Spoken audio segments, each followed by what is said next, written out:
तर काय सांगाल, आज तुमच्या प्रचाराचा शुभारंभ होतोय. छत्रपती शिवाजी महाराजांना तुम्ही अभिवादन केलेले.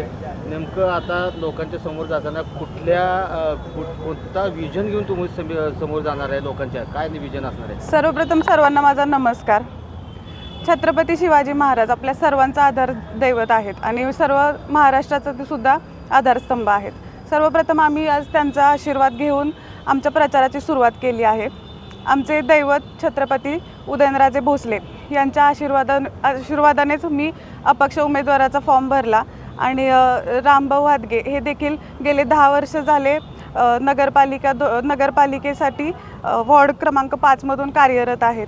आज आम्ही दोघं देखील आमच्या डोळ्यासमोर एक विजन ठेवले की आमचा वॉर्ड कसा असावा.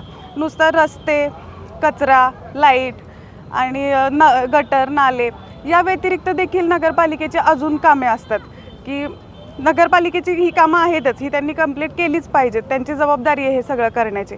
पण या व्यतिरिक्त देखील नगरपालिकेतल्या बाकीच्या ज्या सुखसुविधा आहेत त्या लोकांपर्यंत पोहोचवायच्या आहेत. आणि माझ्या वॉर्डमधल्या ज्या महिला आहेत त्यांना घरात बसूनच काही रोजगार संधी प्राप्त करून देता येते का यासाठी देखील मला प्रयत्न करायचे आहेत. वॉर्डमधील माझ्या जे शिकलेले विद्यार्थी आहेत त्यांच्यासाठी पुढे जाऊन कुठे सरकारी नोकरी लावता येते का यासाठी देखील मला प्रयत्न करायचे आहेत. फक्त गटारे, रस्ते हे करून आपण विकास करतोय अशातला भाग नसतो. त्यामुळं मला बाकीच्या देखील समस्या लोकांच्या सोडवायच्या आहेत, महिलांसाठी काम करायचं आहे.